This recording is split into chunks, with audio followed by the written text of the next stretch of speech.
What if you could send a thought to someone on the other side of the planet instantly, without a device? What if money wasn't something you earned from a bank or a government, but something you created, just by being part of a network?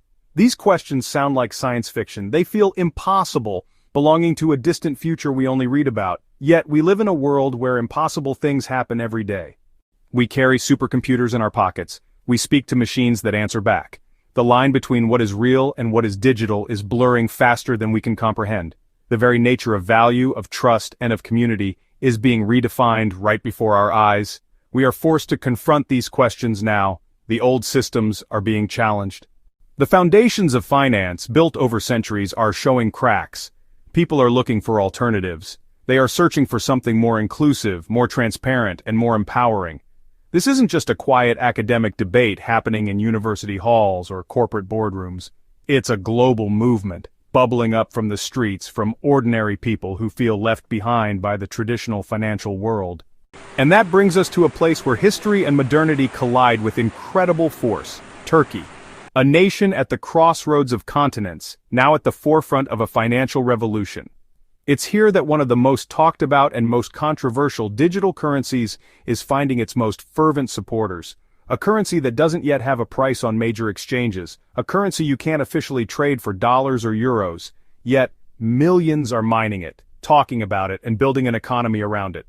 The story of Pi Coin in Turkey is not just about technology, it's about hope, desperation, and a powerful bet on a different kind of future. For years, Turkey has been grappling with staggeringly high inflation. The Turkish lira has seen its value erode dramatically, wiping out savings and making everyday life increasingly expensive. Compounding this is Turkey's demographic profile. It is a remarkably young and tech-savvy nation. The median age is around 32, and smartphone penetration is among the highest in the region. Young Turks grew up online. They are digital natives, comfortable with new technologies, and fluent in the language of the internet. They are not intimidated by concepts like blockchain or digital wallets. In fact, they are early adopters, constantly seeking the next innovation. Furthermore, there is a cultural element at play.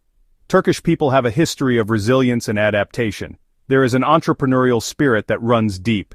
The idea of being part of something new from the ground up is incredibly appealing. Pi Network offers more than just a potential financial hedge. It offers a sense of agency. It gives people a tool to take matters into their own hands, to build something for themselves outside the confines of the traditional system. These three forces, crippling inflation, a tech-literate youth, and a culture of resilient innovation, have combined to create fertile ground for Pi Coin. The project arrived at exactly the right moment, offering a potential solution that was accessible, forward-looking, and community-focused. One of the biggest barriers to entry for traditional cryptocurrency has always been complexity.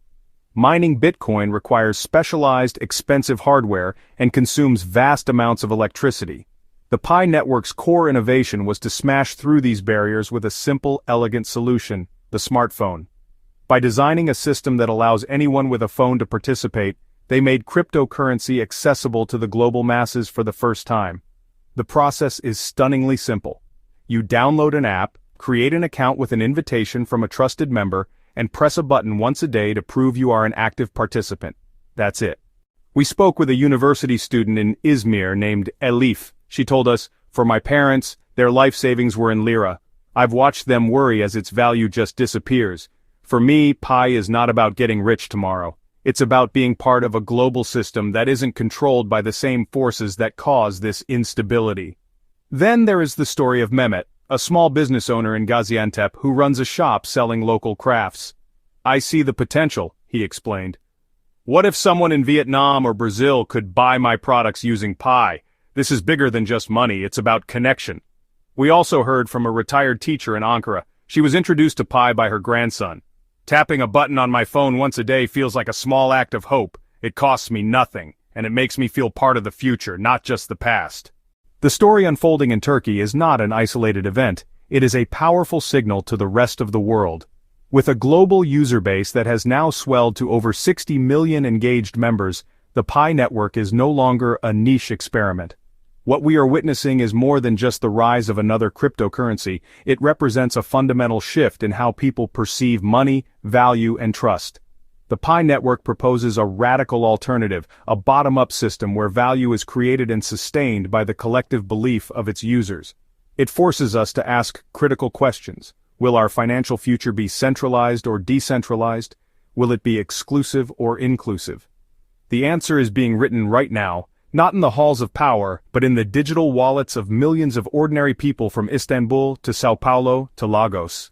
The world is changing, and the story of Pi in Turkey offers a stunning preview of the financial revolution that is already well underway. This is not a fad, it is a fundamental transformation. This is a quiet digital uprising happening one smartphone at a time. The future of money is being written by the people, for the people.